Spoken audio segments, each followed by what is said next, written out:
अस्सलाम वालेकुम, हेलो और welcome. Iqbal edition law services, Mohammad Iqbal Khan advocate.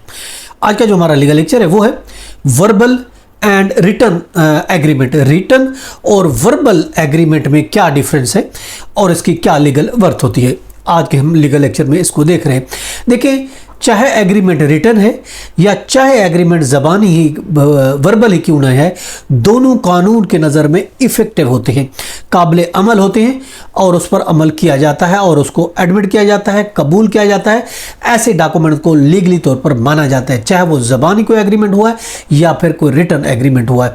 अब ये बात है कि चूँकि जो रिटन है उसको प्रूफ करना ज़रा आसान होता है और जो ज़बानी होता है उसको प्रूफ करना मुश्किल होता है, और यही वजह है। अदरवाइज़ दोनों जो है वो माने जाते हैं। ज़बानी भी हम कह सकते हैं, लेकिन जो रिटन होगा वो हमारे ज़्यादा कुछ प्रूफ होगा।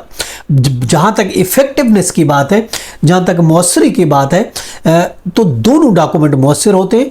दोनों डॉक्यूमेंट्स की एक लीगल वर्थ होती है, काबिल कबूल होते हैं, दोनों एक तरह का इफ़ेक्ट रखते हैं, असर रखते हैं और दोनों ही डॉक्यूमेंट्स माने जाते हैं। जैसा कि रूलिंग है 1993 है, SCMR है, उसका पेज है 183 और इसके अलावा 2016 है, YLR नोट है, पेज 203 है। अब देखें, वही हैसियत होगी जो हैसियत एक तहरीरी एग्रीमेंट की है।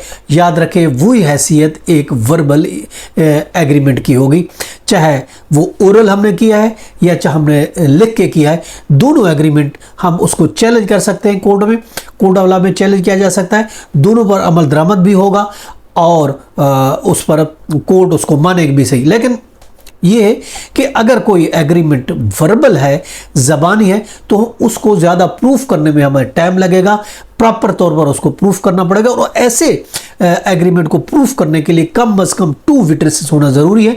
2 विटनेस के रूबरू ऐसे डॉक्यूमेंट्स को हमें कबूल वो करना। अगर दूसरी पार्टी उसको एडमिट नहीं करती, डिनाई करती है, तो उस सूरत में जो वर्बल एग्रीमेंट होगा उसके लिए हमें 2 गवाह लाजमी पेश करने होंगे। वो गवाह जो उस एग्रीमेंट, ज़बानी एग्रीमेंट होते वक्त मौजूद थे।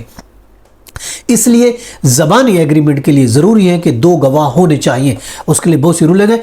PLJ 2005 लाहौर, पेज है 1148। इसके अलावा 2019 है, YLR पेज है 1974 है। और इसके अलावा PLD है 2015, SC पेज है 187 है। और इसके अलावा PLD 2011 है, SC पेज 241 है। अब अगर उसमें से 2 गवाह जो उस एग्रीमेंट, ज़बानी एग्रीमेंट के टाइम मौजूद थे, उसको हमने कोर्ट में पेश करना ज़रूरी होगा हमारे लिए। उस सूरत में अगर दूसरी पार्टी नहीं मानती, इनकारी कर रही है, और अगर उसमें से कोई गवाह मर जाता है, तो फिर हम क्या करें? उस सूरत में अगर उसमें से हमारा कोई गवाह की डेथ हो जाती है, तो उस सूरत में हमें एक और गवाह को पेश करना पड़ेगा जो मरे हुए इंसान के सिग्नेचर को पहचानता हो।